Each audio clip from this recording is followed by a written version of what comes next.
Hello, it's day 15, so I'm halfway through my endometriosis diary.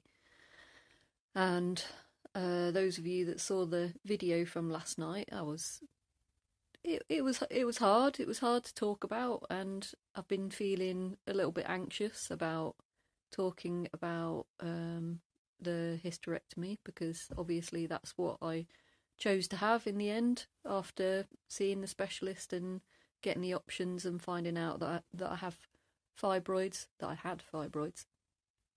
Um, and I was, yeah, it's emotional. It's an emotional ride. I suspected that it would be quite hard to talk about, but as hard as it is, I think it's really important to talk about issues, to talk about things that you've gone through, and experiences that you've had, whether they be good or bad, because there'll be people out there that maybe it helps them to feel like they can talk about uh, themselves as well. Um, yeah, so I'm avoiding talking about it, aren't I? About the actual decision to have the hysterectomy. Trying to talk about other people instead of talking about myself. That's something that I do. I have a tendency to deflect, and if like somebody asks me, "Oh, how you doing?" I'll go, "Oh, I'm all right, thanks. How are you?" Flip it straight back around at them. So I um, got the appointment, got the surgery. The surgery appointment came through the post, and it was the 17th of May. So from January or February maybe, when the letter came through, then it was like, okay, this is real. This is really happening. And that period of time was quite hard. The surgeon, Doctor T, had me on some drugs as well. I can't remember what they were called, but they were to stop me from having periods, basically, and to slow down the growth of the fibroids before the surgery. And they weren't very pleasant. I felt quite odd on them. I suffer from anxiety and stuff anyway, and they were making me pretty anxious and um, headaches and I honestly can't remember all the side effects, but there were some, and I'm really sensitive to to stuff as well that I put in my body. My body seems to go, whoa, what is that? So I got the date, and yeah, and then it was a case of just crapping it until then. I've never had any surgery before. I tried to do as much meditation and yoga and walking and just things that are good for me, eating well, making sure I was doing lots of exercise, doing lots of cycling, keeping myself mentally and physically well in preparation for the surgery. And it was really nice to have that focus, actually, um, and that kind of, not goal as such, but that date to aim for, to make sure that I was in like peak physical condition for this operation. Um, and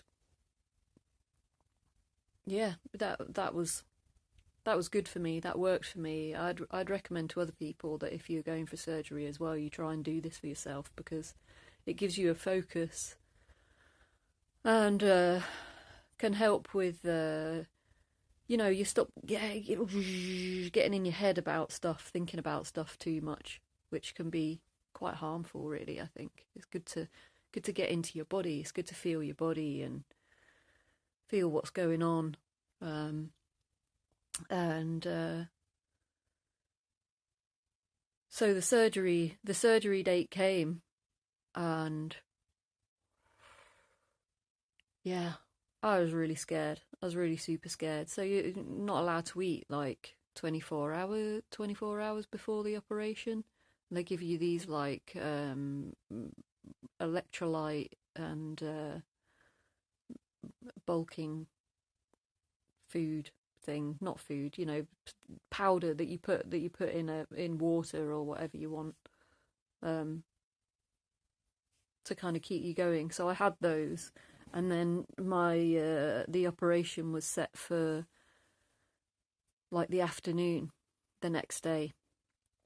So I spent the morning, well, Bez and I spent the morning at the hospital, just like trying to distract ourselves, but feeling really nervous and scared, and just loving each other up as much as possible, really. Sitting there holding each other's hands and just trying to help each other through it. And then the nurse came and like walked me off down the corridor, and I waved goodbye to Bez, and that was like, oh my god, this is really happening. I was like crying. Well, trying not to cry, actually. I was trying to keep it together and like waving Bez goodbye, because I didn't want him to worry more about me than was necessary. And then when I got in to have, they were going to give me an epidural. They gave me an epidural. And when I got in there, the guy that was giving the epidural, this guy Rob, really, really nice. And there were 2 nurses there as well. Everyone was really super nice. I was just absolutely crapping myself. I was nervous about the epidural. I was nervous about having what's it called, a cannula in put in, and it was just the anxiety central. And then I was crying, and Rob, the anaesthetist, I can't say that. The guy doing the epidural was really nice, and he's like, "Don't worry, it's all right. We do this loads. There's shouldn't be any problems. It's pretty rare that there's any problems."